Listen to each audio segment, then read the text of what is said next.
오늘 하나님의 말씀을 대언함에 있어서 마치 제가 의인과 판단자가 되는 자 되지 않도록 하시고 두렵고 떨리는 마음으로 하나님 말씀 대언하기를 원합니다. 우리 모두가 죄인이며 하나님 앞에 자랑할 자 아무도 없음을 고백하는 마음으로 이 말씀을 받기를 원합니다. 예수 그리스도 이름으로 간절히 기도드립니다. 아멘. 2019년 다음 세대를 위한 교회가 되어야 신명기 6장 4절부터 9절까지의 말씀 함께 합독합니다. 이스라엘아 들으라. 우리 하나님 여호와는 오직 유일한 여호와이시니 너는 마음을 다하고 뜻을 다하고 힘을 다하여 내 하나님 여호와를 사랑하라. 오늘 내가 내게 명하는 이 말씀을 너는 마음에 새기고 내 자녀에게 부지런히 가르치며 집에 앉았을 때든지 길을 갈 때든지 누워있을 때든지 일어날 때든지 이 말씀을 강론할 것이며 너는 또 그것을 내 손목에 메어 기호를 삼으며 내 미간에 붙여 표로 삼고 또 내 집 문설주와 바깥문에 기록할지니라. 아멘. 한국교회는 지난 수십 년의 부흥기를 끝내고 극심한 쇠퇴기에 빠졌습니다. 짧게는 5년 내지 10년, 길면 20년 후부터는 고령화로 인한 사역의 동력의 상실과 교회 재정의 부실과 헌금의 급격한 감소에 따른 선교 후퇴 및 교육부서 지원이 약화될 수밖에 없는 실정입니다. 2020년경 한국교회에 어떤 미래가 펼쳐질까요? 내년이면 2020년인데 말입니다. 한국교회는 1995년경부터 성장이 멈추었습니다.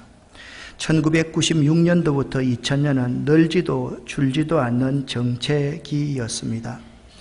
2000년 이후 교인 수가 현격히 감소하기 시작하여 그로부터 20년가량이 지난 지금은 정말 눈에 띄게 교인들이 감소하고 있습니다.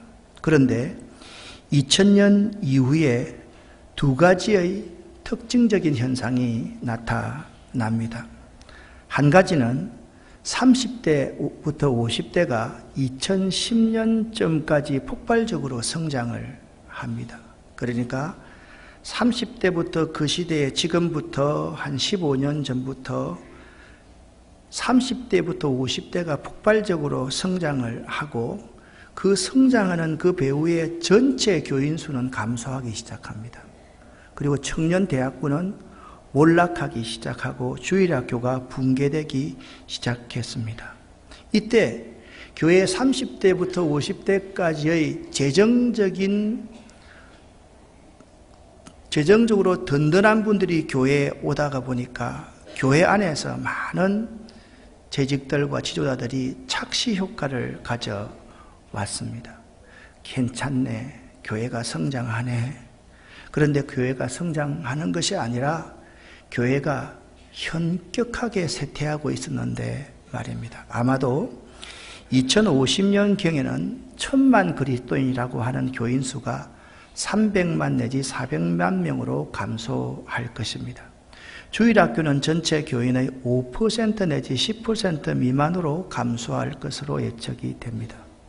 현재 전체 교회의 13 내지 18% 정도의 교회가 주일학교의 문을 닫았습니다. 현 시대 한국교회 청소년들 복음화율이 3 내지 5%밖에 되지 않습니다. 즉 다른 나라의 선교지가 아닌 한국의 청소년들이 미전도 종족이 된 것입니다. 선교학적으로 5% 미만, 주로 3%에서 5%까지를 봐주는데 5% 미만이면 미전도 종족으로 치는데 지금 우리나라 교회는 청소년들을 위한 선교사를 우리들 스스로가 파송해야 될 위치까지 왔다. 그렇게 보시면 될 것입니다. 지금 다음 세대를 세우는 데 집중하지 않으면 머지않아 교회는 흔적도 없이 사라질 것입니다. 교인들이 관료화되어져 갑니다. 이상하게 연합회다, 모임이다 가서 사진 찍고 이름을 드러내고 회장이다, 부회장이다, 총무다, 그렇게 선임 총무다 해서 그렇게 관료화되어 갑니다. 교회 조직이 아주 경직화되어져 있습니다. 결제 라인도 일주일이 걸려야지 결제되고 참 많은 부분에 우리가 동맥경화가 걸렸듯이 그렇게 경직화되어 갑니다. 교회 내에 세속주의적인 가치가 팽배합니다. 교회 내에서 돈이 최고고 권력이 최고고 교회 내에서 좋은 대학을 나왔다 그러면 환영받는 그러한 공동체가 되어버렸습니다. 제자 양육은 철저하게 실패했습니다. 서울에 있는 큰 교회들이 제자 양육을 할 때는 지역에 있는 조그마한 교회들을 살리기 위해서 제자 양육을 했는데 그들은 큰 교회에 나간다는 것을 자랑스럽게 생각하면서도 김포에서도 그들만의 모임을 가지면서 조그만 교회 사람들을 그들의 공동체 안으로 끌어들이고 있습니다. 이기적인 그리스도인이 되어버렸습니다. 제자훈련은 이타적인 그리스도인을 만드는 것인데 이기적인 그리스도인을 만들어버린 것이죠. 교회 연합운동이 쇠퇴합니다. 개교회주의, 개교단주의가 판을 칩니다. 이상하게 교회 이 강단에서 다른 교회를 비난합니다. 뭐가 잘못됐니? 이렇게 자꾸 비난을 합니다. 지난주에 우리 교회에서 김포시찰 연합재직수련회가 있었습니다. 김포시찰이라고 하면 장로교 통합척에 있는 교회 33교회가 모여있는 곳이 우리 모임입니다. 그러면 적어도 거기서 모이면 교인들이 미니멈 1000명은 아마 모여야 될 겁니다. 그런데 여기에 아래층에 반 정도 이렇게 모여있는데 태반이 우리 교인들이었습니다. 나는 깜짝 놀랐습니다. 왜 이럴까? 옛날에는 다른 교회에서 부흥회를 하면 그 부흥회 같이 가서 은혜 받고 서로 격려했었는데 요즘은 다른 교회 부흥회를 가지 못하게 하는 실정이 되어 버렸습니다. 목회가 현실 중심의 목회를 합니다. 장년 위주의 목회를 하게 됩니다. 그리고 복음 전파의 열정을 상실해 버렸습니다. 예수 천당을 외치는 사람 욕은 할 줄 알지 내가 이 복음의 말씀을 듣고 한 번이라도 진지하게 나가서 하나님의 말씀을 전해본 적이 없는 사람, 복음을 부끄러워하는 그리스도인들이 우리 가운데 많이 있습니다. 복음을 전하면 큰일 날 것처럼 생각하는 사람, 그런 사람들이 많이 있습니다. 신앙교육에 대한 부모들의 무관심과 무지가 참 많이 드러나고 있습니다. 아이들 학원이나 또한 아이들 모임이나 그런 모임에 가는 것은 장려하지만 주일 하루 교회 빠지는 것에 대해서는 그렇게 심각하게 생각하지 않습니다. 교회는 나이 중심의 사고로 교회 오면 무조건 물어봅니다. 몇 년생이냐고. 여러분 앞으로 몇 년생이냐 그거 잘 묻지 마십시오. 그거 중요한 게 사실 아닙니다. 어느 지역 출신이냐고, 어느 학교 나왔느냐고, 이런 것은 그분이 열어놓기 전에 묻지 않는 것이 예의라는 점을 알아야만 됩니다. 꼭 운양동에 살면 이 교구에 들어가는 것처럼 강제적으로 그 교회에 밀어넣습니다.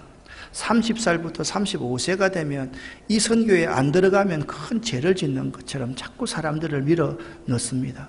가고 싶은 사람만 가는 구조가 되어야만 합니다. 그렇기 때문에 세대 간의 갈등이 아주 많이 있습니다. 착시 현상이 지금까지도 지속되고 있습니다. 설마 그런 일이 일어나려고. 얼마 전에 한 목사님이 저하고 대화를 하면서 이런 말을 합니다. 나 때까지는 괜찮겠지. 그래서 제가 버럭 화를 냈습니다. 큰 소리로 화를 냈습니다. 그러면 네 때까지만 괜찮으면 네 다음 때는 망해도 되니? 또 어떤 분들과 이야기를 합니다. 한국교회가 이런 거 걱정 안 해도 됩니다. 왜 걱정 안 해도 되느냐 물어봤더니 남북이 통일되면 거기 가서 목회하면 되지 않느냐고. 그래서 제가 또 더 버럭 화를 냈습니다. 야, 이렇게 타락한 우리들이 북한에 가서 그 순수한 교회 다 망치려고? 정말 우리들이 한번 생각해 봐야 될 문제라고 생각합니다. 다음 세대는 가정과 나라의 미래이고 교회의 미래입니다. 다음 세대를 사랑하고 돌보는 것은 하나님을 잘 경배함이고 하나님 나라 건설에 참여하는 것입니다. 우리 교회에서 우리들이 문제만 이야기하고 대안을 세우지 않습니다. 교회학교 교사들의 헌신성과 전문성이 떨어진다. 공간이 부족하다. 가르치는 방법이 시대가 바뀌어도 변하지 않는다. 교재에도 문제가 있다. 가정에서의 신앙교육이 부족하다. 이 사실을 잘 알면서도 헌신하라고 하면 한 사람도 헌신하지 않습니다. 교인들 가운데서 피켓 들고 부지런히 시위를 하면 다음 세대를 살릴 수 있다고 착각하는 분들이 많습니다. 연합회에 가서 이렇게 적어가지고 다음 세대를 살립시다, 살립시다, 살립시다 하면 다음 세대가 살아나는 것처럼 착각하는 사람이 많습니다. 다음 세대 살리기 하자는 말은 요란하고 각종 세미나와 모임은 많은데 무엇을 해야 할지를 모릅니다. 대형 교회들은 다음 세대를 살리기 운동에 동참하지 않고 자체적으로 해결책을 찾으려고만 합니다. 지금 한국 교회는 냄비 속에 깨구리와 같습니다. 따스한 온기를 즐기고 있습니다. 이 다음 세대에 대한 부모들의 반응을 한번 생각해 보아야만 합니다. 부모들은 자기 아이의 신앙교육에 대한 염려만 큽니다. 집에서 어떠한 모본도 보이지 않습니다. 집에 가면 철저하게 인간적이고 세속주의적인 방법을 아이한테 보이면서도 신앙교육은 교회에만 다 맡겨둡니다. 또한 목회자는 교회에 오기만 하면 아이들의 믿음이 성장하리라고 맹신합니다. 예전에는 교회에 나오기만 하여도 충분했습니다. 왠지 아십니까? 삶의 모본을 보이는 그리스도인들이 교회에 많이 있었기 때문입니다. 그들의 사랑과 헌신, 충성과 봉사는 아이들에게, 어린 아이들에게도 감동을 주기에 충분했었습니다. 그렇지만 지금은 그렇지 않습니다. 교회를 떠나는 다음 세대들이 아주 많습니다. 가나안 교인들이 많이 있다. 가나안을 거꾸로 하면 안 나가입니다. 교회를 안 나가겠다는 겁니다. 교회 마음을 닫아버린 젊은이들, 학청소년들, 어린아이들이 참으로 많습니다. 그들에게 감동을 주는 어른들이 없기 때문입니다. 다음 세대 살리기에 대한 교육 철학, 비전과 로드맵을 바르게 설정해야만 합니다. 아이들의 인원수가 적다고 실패한 것이 아니고 아이들이 많이 모인다고 좋은 대안을 세울 수 있는 것도 아닙니다. 물론 아이들이 교회에 많이 나오도록 하는 전략도 병행해야만 됩니다. 쇠마 이스라엘이라는 말이 있습니다. 쇠말은 신명기 6장 4절의 첫 단어에서 유래를 했습니다. 들어라 이스라엘아. 쇠마라는 말은 들어라라는 의미입니다. 들어라 이스라엘아, 주 우리 하나님께서는 한 분이신 주님이시다. 이스라엘아 들으라는 의미로 신명기 6장 4절부터 9절, 11장 13절부터 21절, 민수기 15장 37절부터 47절에 나오는 성경 구절을 두루 이루는 말이 쇠마입니다. 이스라엘 백성들이 매일 아침 저녁으로 예배 때 없는 정과 같은 기도를 쇠마라 그렇게 말을 합니다. 이것은 이스라엘 사람들의 하나님에 대한 열렬한 믿음과 열렬한 사랑을 표현한 것입니다. 그러니까 쇠마라는 것은 열렬한 믿음과 사랑을 표현했습니다. 성경에 보면 젤로신 시몬이라고, 젤롯 열심당이라는 말입니다. 이 열심당 시몬이라는 것이 쇠마에서 유래했습니다. 열심이 특심한 사람입니다. 그들이 로마의 지배함을 받는다는 것이 용납이 되지 않았습니다. 그래서 그들은 모두가 여기에 단금을 꽂고 다닙니다. 단검을 끄집어내어서 로마의 앞잡이들의 가슴을 가르고 그들의 심장을 꺼내어서 복수하면서 하나님 나라를 세우겠다라는 사람이 젤롯 열심당이었습니다. 이 시몬이라는 이름은 쇠마에서 유래되었습니다. 이스라엘의 교육을 한마디로 하면 쇠마 교육입니다. 쇠마 교육은 아브라함 때부터 4300년이 지난 지금까지 목의 중심의 신앙 교육입니다. 쇠마 교육은 할아버지와 아버지와 손주 3세대가 같은 교재로 배우기 때문에 세대 차이가 없는 교육입니다. 쇠마 교육에는 세대 차이가 없습니다. 쇠마 교육은 상대적인 것이 아니라 절대적인 것입니다. 쇠마 교육은 자신의 경험이나 지식이 아닌 오직 하나님의 말씀이어야만 합니다. 우리가 교육이라고 하면 education이라는 단어를 씁니다. 이 education이라는 단어의 의미는 내 안에 잠재되어 있는 것을 밖으로 끌어낸다라는 의미가 education이라는 말입니다. 우리네 교육은 어떻습니까? 밖에 있는 것을 억지로 안으로 주입하려고 하는 우리나라 교육 내용과는 정반대의 의미가 교육이라는 뜻입니다. 안에 있는 것을, 가능성을 끄집어내는 것이 교육이어야 되는데 자꾸 주입하려고 하고 획일화시키려고 합니다. 고등학교를 평준화시켜야 되고 교육의 기회를 공정하게 해야지 교육이 되는 것처럼 생각하는 사람들이 우리네 교육 지도자들 가운데 참으로 많습니다. 쇠마 교육의 핵심 내용은 하나님 사랑과 이웃 사랑입니다. 너희는 마음을 다하고 성품을 다하고 힘을 다하여 주 너희 하나님을 사랑하라. 내 이웃을 내 자신과 같이 사랑하라. 이 두 계명이 온 율법과 선지자의 강령이니라. 그렇게 그들은 고백합니다. 쇠마 교육의 중심은 하나님 사랑과 이웃 사랑입니다. 우리가 기독교 교육을 한다라고 했을 때 하나님 사랑을 가르치고 이웃을 사랑하는 이타적인 사람으로 양육하지 못하면 그것은 기독교 교육, 성경적인 교육이 결코 아니라는 사실을 알아야만 되는 것입니다. 이들은 이 신앙 고백, 어떤 신앙 고백입니까? 하나님만 사랑하겠습니다. 이웃을 내 몸처럼 사랑하겠습니다 라는 것을 자기의 신앙의 본질로 삼아서 매일 아침과 저녁으로 이 쇠마를 암송합니다. 하나님만 사랑하겠습니다. 이웃을 내 몸처럼 사랑하겠습니다. 그것을 가르치고 모본을 보였습니다. 이 쇠마 교육이 이스라엘로 하여금 선민으로서의 민족적 정체성을 지킬 수 있었던 것입니다. 유대인들이 이 세계를 움직일 수 있는 원동력은 쇠마 교육이었습니다. 들으라, 이스라엘아 들으라. 하나님만 사랑하고 내 이웃을 네 몸처럼 사랑해야만 한다. 이스라엘의 교육 이념은 후츠파 정신이라고 이야기합니다.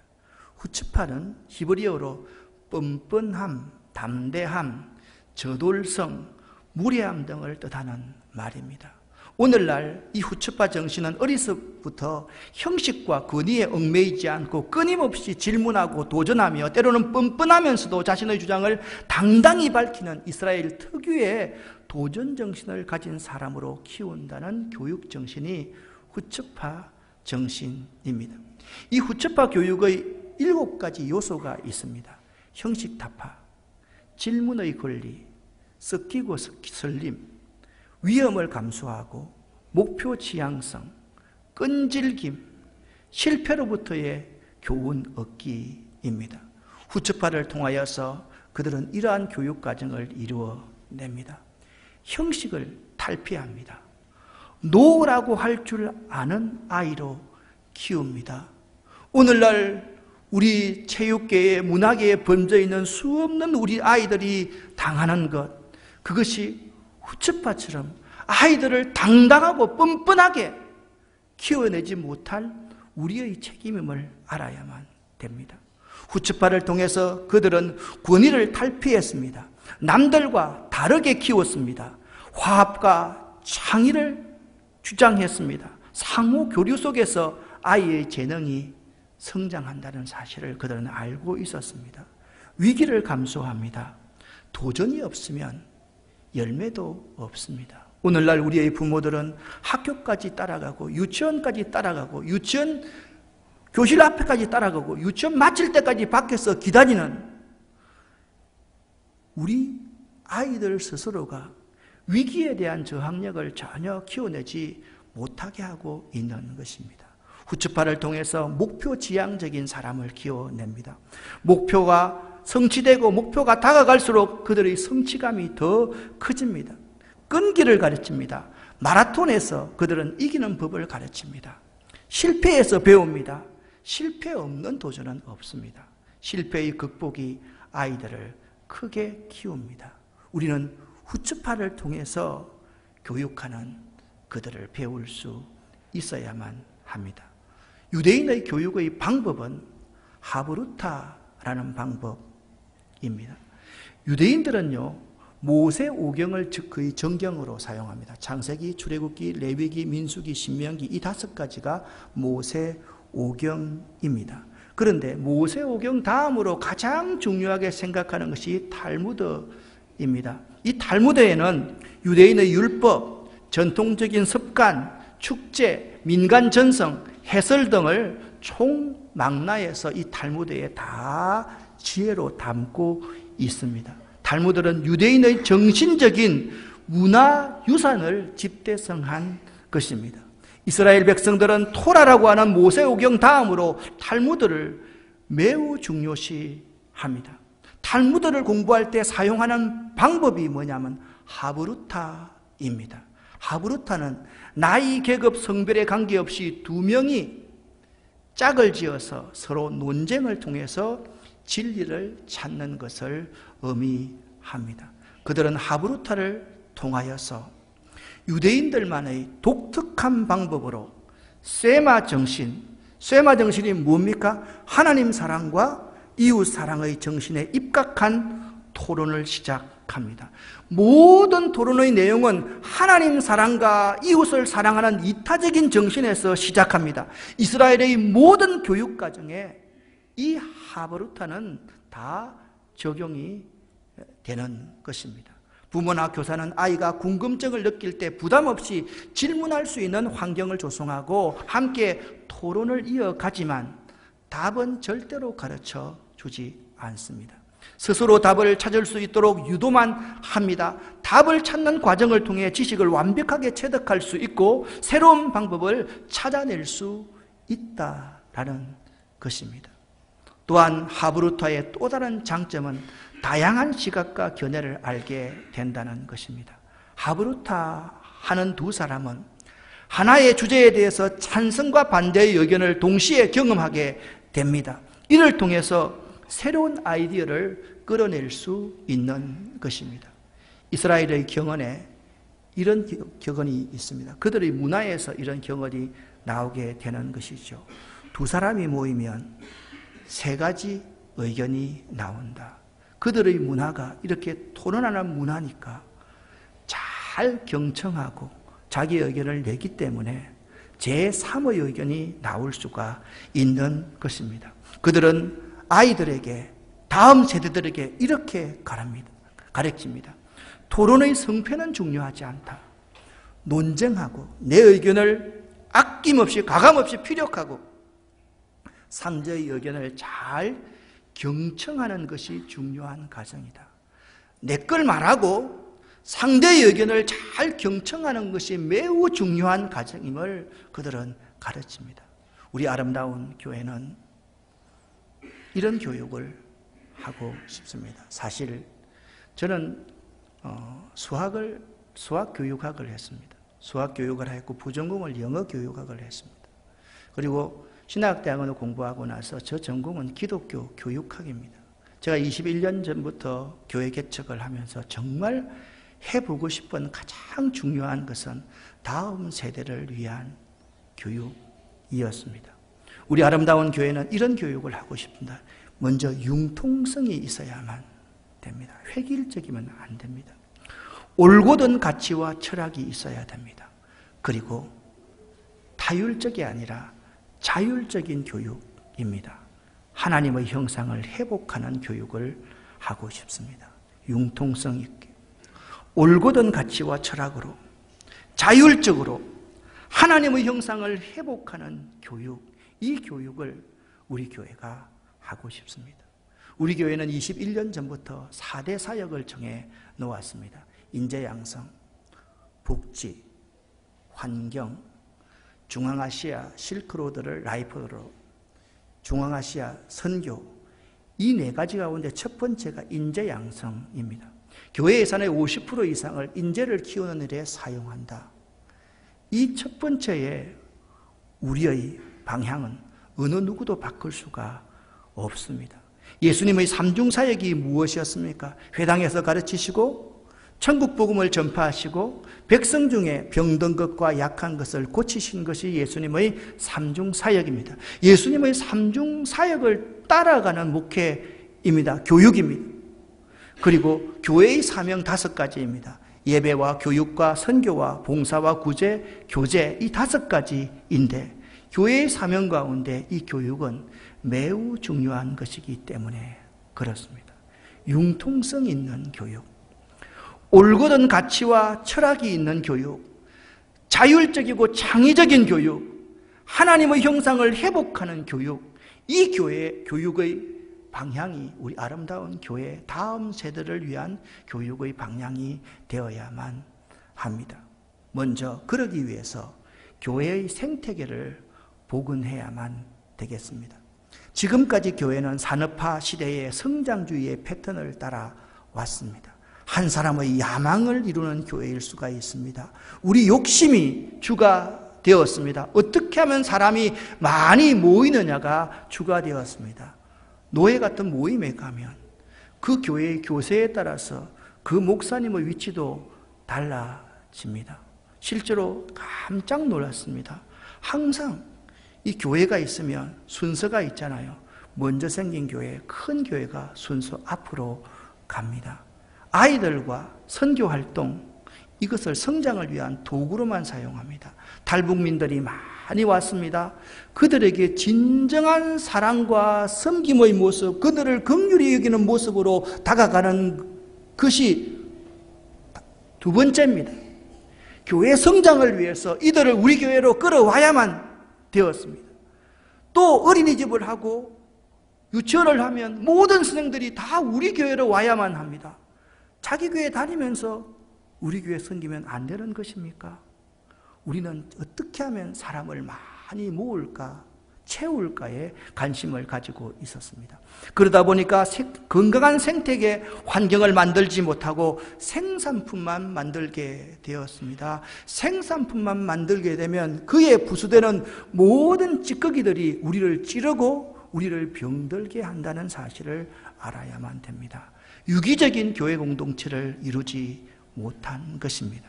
교회 생태계의 균형이 깨어지지 않도록 조화롭게 만드는 것, 서로 더불어 살아가고 상생할 수 있는 것, 협력하고 조화를 이룰 수 있는 것, 그것이 교회 생태계의 복원인 것입니다. 교회 내에서 어른들과 어린아이들이 함께 예배드릴 수 있는 간세대 예배, 간세대 교육이 필요합니다. 인터제너레이션 에듀케이션 참 중요합니다. 우리 어린아이부터 할아버지까지 같이 모여서 함께 하나님을 사랑하고 이웃을 사랑할 수 있는 이타적인 사람으로 성장하고 성숙해 나가는 것, 그것이 건강한 교회 생태계를 복원하는 일입니다.